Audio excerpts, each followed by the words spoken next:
Bikini shoot എടുക്കുന്നവരുണ്ടല്ലോ ഇവിടെ മലയാളികൾ ഇല്ലേ? പ്രധാനപ്പെട്ട ആൾക്കാരൊക്കെ ഉണ്ടല്ലോ ഇവിടെ, പേര് പറയുന്നവരും നിങ്ങൾക്ക് അറിയാം, എല്ലാവർക്കും അറിയാവുന്നവരുണ്ടല്ലോ. അവർക്ക് ആർക്കും ഇല്ലാത്ത പ്രശ്നം തന്നെ എന്നോട് ഈ തീർക്കുന്ന ഇവര്. അവരുടെയൊക്കെ ഞാൻ നോക്കുമല്ലോ, കമന്റ് നോക്കുമല്ലോ. ഈ മലയാളികൾ ആരും അവർക്കൊന്നും പറയുന്നില്ല, അവരൊന്നും പറയുന്നില്ല. അതൊക്കെ അവരുടെ ഇഷ്ടമാണ്. ഒരിക്കലും അത് തെറ്റാന്നല്ല, ഞാൻ ഒരിക്കലും ആരെയും തെറ്റ് പറയത്തില്ല. അതൊക്കെ അവനവന്റെ ഇഷ്ടമാണ്, എന്തിടണം എന്തിടണ്ടെന്നുള്ളത്.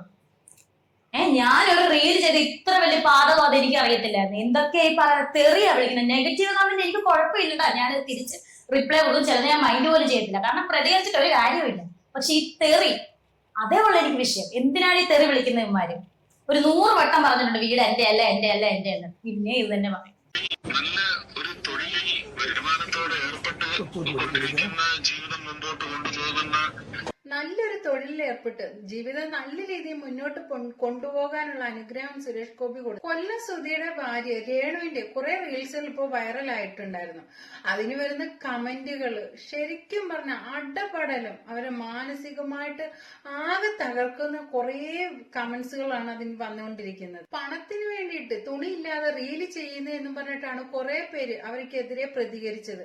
അപ്പൊ അതിനെതിരെ രേണു പറയുന്നുണ്ട്, എനിക്ക് യൂട്യൂബ് ചാനലില്ല, അതിനകത്തുനിന്ന് എനിക്ക് വരുമാനം കിട്ടാനില്ല, എനിക്ക് റീൽസ് ചെയ്യുന്നു, ഇൻസ്റ്റാഗ്രാമിൽ നിന്ന് വരുമാനം ഒന്നും കിട്ടുന്നില്ല, പിന്നെ ഞാൻ എങ്ങനെയാണ് വരുമാനം കണ്ടെത്തുന്നത് എന്നാണ് ചോദിക്കുന്നത്. ആദ്യമൊക്കെ നല്ല മാന്യമായ ഡ്രസ്സൊക്കെ ഇട്ടിട്ടാണ് റീലുകളും ഒക്കെ ചെയ്തുകൊണ്ടിരുന്നത്. എന്നാൽ ഈ അടുത്ത സമയത്തൊക്കെ വരുന്ന റീലുകളും ഫോട്ടോഷൂട്ടുകളും ഒക്കെ കാണുമ്പോൾ എന്തോ ഒരു അരോചകത്വം എല്ലാവർക്കും ഫീൽ ചെയ്യാൻ തുടങ്ങിയിരുന്നു. ആദ്യമായിട്ട് ഒരു ഉദ്ഘാടനം ചെയ്യാൻ എത്തിയതാണ് രേണു. അത് സ്വന്തം ഫ്രണ്ടിന്റെ ഷോപ്പ് തന്നെയാണ് ഉദ്ഘാടനം ചെയ്യാൻ എത്തിയതും. അതിന്റെ ഒരു സന്തോഷത്തിലായിരുന്നു രേണു ഫുള്ള്. എന്നാൽ ആ ഒരു വീഡിയോസ് ഭയങ്കരമായിട്ട് അങ്ങ് വൈറലായി. അപ്പൊ നമുക്ക് ആ വീഡിയോസ് ഒന്ന് കണ്ടു നോക്കാം.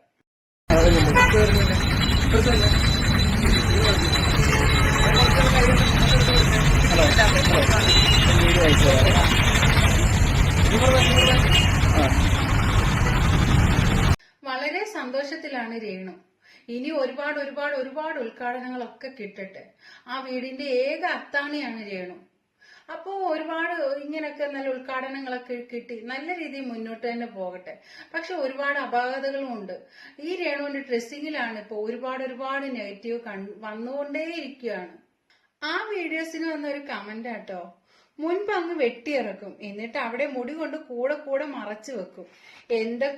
എന്തൊക്കെയാണോ ഇത്? ഒന്നുകിൽ ഇറക്കി വെട്ടിയിട്ട് കംഫർട്ടായിട്ട് നടക്കണം, അല്ലെങ്കിൽ താഴേക്ക് വെട്ടി ഇറക്കാൻ നിൽക്കല്ലേ എന്നാണ് ഒരാള് അതിനകത്ത് കമന്റ്സ് ആയിട്ട് ഇട്ടിരിക്കുന്നത്. ആ ഒരു വേഷത്തിൽ എന്തോ ഒരു സ്പെല്ലിംഗ് മിസ്റ്റേക്ക് എനിക്ക് തോന്നിയിരുന്നു. സത്യം പറഞ്ഞ കമന്റ് നോക്കിയപ്പോൾ എല്ലാവർക്കും ആ ഒരു മിസ്റ്റേക്ക് തന്നെയാണ് തോന്നിയിരുന്നത്.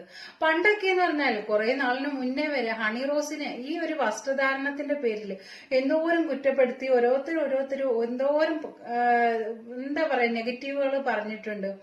ആ ഒരു രീതിയിലേക്ക് രേണു മാറുകയാണോ എന്നാണ് ചിലർ ചോദിക്കുന്നത്. അതായത് ഹണി റോസ് ആകാൻ ശ്രമിക്കുകയാണോ ഈ രേണു എന്നാണ് പലരും ചോദിക്കുന്നത്. ഇഷ്ടപ്പെടുന്നവരോട് എന്താ പറയാ? ഒരുപാട് നന്ദി. തിരിച്ചും എല്ലാരോടും ഇഷ്ടം. ഹേറ്റ് ചെയ്യുന്നവരോട് നെഗറ്റീവുകാരോട് എങ്ങനെ ഇഷ്ടപ്പെടുന്നു? എന്നാലും കുഴപ്പമില്ല.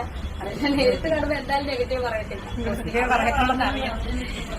അതുകൊണ്ട് എല്ലാരോടും ഇഷ്ടം, അത്രേ പറയാനുള്ളൂ. രേണുവിന് ഇനി ഉദ്ഘാടനം കിട്ടട്ടെ. പക്ഷെ ആ ഒരു വസ്ത്രം രേണു ഇട്ടിരിക്കുന്ന ആ ഒരു വസ്ത്രം അത്ര കംഫർട്ടായിട്ടൊന്നും എനിക്ക് തോന്നുന്നില്ല. ശരിക്കും പറഞ്ഞാൽ ഓരോരുത്തരുടെ ഇഷ്ടമാണ് അവര് എന്ത് ഡ്രസ്സ് ഇടണം, എങ്ങനെ ഡ്രസ്സ് ഇടണം എന്നൊക്കെ ഓരോരുത്തരുടെ ഇഷ്ടമാണ്. പക്ഷെ ഇത് ആ ഒരു ഡ്രസ്സിൽ രേണു പോലും അത്ര കംഫർട്ടായിട്ട് തോന്നിയില്ല. കാരണം രേണു ഓരോരുത്തരോട് സംസാരിക്കുമ്പോൾ ഒക്കെ മുടി പിടിച്ചിട്ട് ഇങ്ങനെ വെക്കുന്നുണ്ട്. അത് എല്ലാവരും ശ്രദ്ധിക്കുന്ന ഒരു കാര്യമല്ലേ. അന്ന് വെച്ച് കഴിഞ്ഞാൽ അത്ര കംഫർട്ട് അല്ല എന്ന് അത് രേണുവിന് തന്നെ മനസ്സിലായിട്ടുണ്ട്. ഒരു ഷോൾ ഇട്ടാൽ പോരെ, ഇടയ്ക്കിടയ്ക്ക് ഇങ്ങനെ മറച്ചു വെച്ച് ബുദ്ധിമുട്ടണോ? ചില കമന്റ്സുകൾ ഇങ്ങനെ കേട്ടോ. എന്തിനാ ഇങ്ങനെ മുടി വെച്ച് മറച്ച് ആക്ഷൻ കാണിക്കുന്നേ? വീട്ടിൽ നിന്ന് ഇറങ്ങിയപ്പോ കണ്ടില്ലേ, കഷ്ടം. അതാണ് മറച്ചു പിടിക്കുന്നത്. ഒരു ഷാൾ ഇടൂ ചേച്ചി. ഇന്നത്തെ മീഡിയ ഒരു പെണ്ണിനെ എങ്ങനെ തൊലി പൊളിക്കാമെന്നാണ് നോക്കുന്നത്. ഇങ്ങനെയൊക്കെയാണ് അതിനകത്ത് വന്ന കുറെ കമന്റ്സുകൾ കേട്ടോ. ഇപ്പൊ രേണു എന്ത് ചെയ്താലും എയറിലാണ്. റീൽസ് എടുത്താലും ഷോർട്ട് ഫിലിം എടുത്താലും ഒക്കെ എയറിൽ തന്നെയാണ്. സത്യം പറഞ്ഞു കഴിഞ്ഞാൽ നെഗറ്റീവ് വരാന് അധികം താമസമൊന്നും വേണ്ട. നെഗറ്റീവ് വരാൻ ഒട്ടും താമസമില്ല. എന്തെങ്കിലും ഇച്ചിരി മതി അത് നെഗറ്റീവ് ഉണ്ടാക്കാൻ. നമ്മളിപ്പോ പുറത്തേക്ക് പോകുമ്പോൾ അത് ഏതൊരു പെണ്ണായാലും അത് കംഫർട്ട് നമ്മൾ സ്വയം ഒരു കണ്ണാടി നോക്കിയിട്ട് നമ്മൾ കംഫർട്ട് ആണോ എന്ന് നോക്കണം.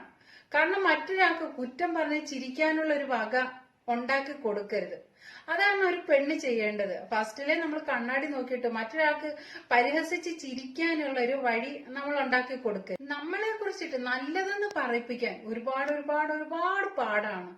സത്യല്ലേ? നമ്മളെ കുറിച്ചിട്ട് നല്ലതെന്ന് ഒരാളെ കൊണ്ടൊന്ന് പറയിപ്പിക്കാൻ, ഞാനിപ്പൊ നല്ലതെന്ന് ഒരാൾ പറയണമെങ്കിൽ അത് ഒരാളെ കൊണ്ടൊന്ന് പറഞ്ഞ് കേൾക്കാൻ അത് ഒരുപാട് കഷ്ടപ്പെടേണ്ടി വരും. എന്നാൽ ഞാനൊരു മോശം പെണ്ണാണെന്ന് പറയിപ്പിക്കാൻ അത് ഒരു നിമിഷം മതി. നമുക്ക് ഒരു നിമിഷത്തെ ഒറ്റ നിമിഷം മതി നമ്മളൊരു മോശം പെണ്ണാണെന്ന് പറയിപ്പിക്കാൻ. അതിൽ വന്ന ഒരു കമന്റ്സ് ഇങ്ങനെ കേട്ടോ: ബഹുമാനിക്കപ്പെടുന്ന ഒരു വ്യക്തിയായിരുന്നു സുധിയേട്ടൻ. അവളുടെ പേരിനൊപ്പം സുധി എന്ന പേര് എടുത്തു കളയണം, ഇല്ലെങ്കിൽ ആ കലാകാരൻ ഉണ്ടാക്കി വെച്ച സ്ഥലപ്പേര് അവള് കാരണം നഷ്ടപ്പെടും. രേണുവിനെ സപ്പോർട്ട് ചെയ്തിരുന്നവർ പോലും ഇപ്പൊ രേണുവിനെതിരായിട്ടാണ് പ്രവർത്തിക്കുന്നത്. അത്രയ്ക്ക് വിമർശനങ്ങളാണ് ഇപ്പൊ രേണുവിന് വന്നുകൊണ്ടേയിരിക്കുന്നത്. രേണു ഒരു സ്ത്രീ ആയതുകൊണ്ട് മാത്രമല്ല കേട്ടോ ഇത്രയ്ക്ക് വിമർശനം. ഈ സുധിയുടെ വൈഫ് ആയതുകൊണ്ടാണ് ഇത്രത്തോളം വിമർശനം വാങ്ങേണ്ടി വരുന്നതെന്ന് എനിക്ക് തോന്നുന്നു. തീർച്ചയായിട്ടും അത് തന്നെയാണ് കാര്യം. ഒരാൾ പറയുന്നത് ഇങ്ങനെ കേട്ടോ: ഇതുവരെ ഈ ചേച്ചിയുടെ ഒരു പോസ്റ്റിന് ഞാൻ നെഗറ്റീവായി കണ്ടിട്ടില്ല.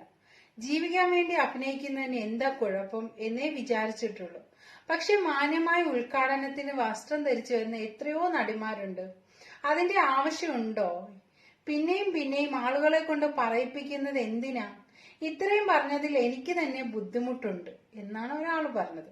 ഒരാൾ പറയാണ്, ഇവിടെ ഏത് ഡ്രസ് ഇടുന്നു എന്നതല്ല, ഓരോരുത്തരുടെയും വ്യക്തി സ്വാതന്ത്ര്യമാണ് ഏത് ഡ്രസ് ഇടണമെന്ന്.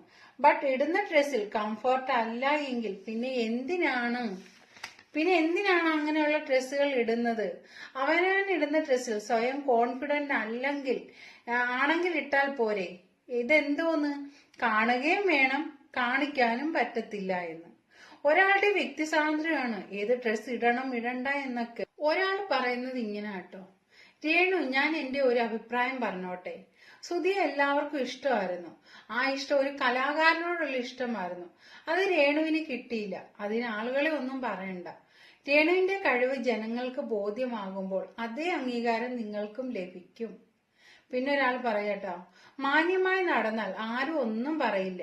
മാന്യമായി വേഷം ധരിക്കുക, അതാണ് ഒരു പെൺകുട്ടിയുടെ ആതിഥ്യ മര്യാദ എന്നാണ് ഒരാൾ പറഞ്ഞിരിക്കുന്നത്. നല്ലതെന്ന് പറയിപ്പിക്കാൻ ഒരുപാട് പാടാണ് കേട്ടോ. എന്നാൽ മോശമെന്ന് കേൾപ്പിക്കാൻ ഒട്ടും പാടില്ല, ഒരു നിമിഷം മതി. ഇപ്പൊ ഈ രേണുവിന്റെ കാര്യം തന്നെ എടുത്താല് നല്ല രീതിയിൽ എല്ലാവരും ഒരുപാട് സപ്പോർട്ട് ചെയ്തൊരു പെൺകുട്ടിയാണ് ഈ രേണു എന്ന് പറയുന്നത്. കാരണം സുധി മരിച്ചപ്പോൾ ഒക്കെ നമ്മൾ കണ്ടതാണ്. രേണുവിനെ എല്ലാവരും രണ്ടു കൈ ഇങ്ങോട്ട് സ്വീകരിച്ച് രേണുവിന്റെ ആ ഒരു എല്ലാവർക്കും ഒരു പ്രിയപ്പെട്ടവളൊക്കെ ആയിരുന്നു രേണുവും മക്കളും ഒക്കെ. എന്നാൽ എത്ര പെട്ടെന്നാണ് എല്ലാവരും കൂടിയിട്ട് ഇപ്പൊ ഏറെ കൊണ്ടിട്ടിരിക്കുന്നത്. ശരിക്കും അതാ പറഞ്ഞത്, ഒരു നിമിഷം മതി, ഒരു മോശം ഒന്ന് കേൾപ്പിക്കാൻ ഒരു നിമിഷം മതി. ആദ്യമായിട്ടൊരു ഉദ്ഘാടനത്തിന് വന്നതാണ് രേണു ഇത്. അപ്പൊ തന്നെ ഇത് ഏറിൽ നിൽക്കുകയാണ് രേണു. കൊല്ലസുധിയുടെ ഭാര്യ എന്ന രീതിയിലാണ് നമ്മളെല്ലാവരും രേണുവിനെ അറിയുന്നത്. ശരിക്കും പറഞ്ഞാൽ ഈ സുധിയെ സ്നേഹിക്കുന്നവർക്ക് ഇതൊക്കെ കാണുമ്പോൾ ചിലപ്പം വേദന ഉണ്ടാക്കും. അതുകൊണ്ടായിരിക്കാം ഇത്രയേറെ പരാമർശം ഈ രേണുവിന് ഉണ്ടായിക്കൊണ്ടേയിരിക്കുന്നത്, അത്രത്തോളം ഏറിൽ കയറ്റി ഇരുത്തിയിരിക്കുന്നത്.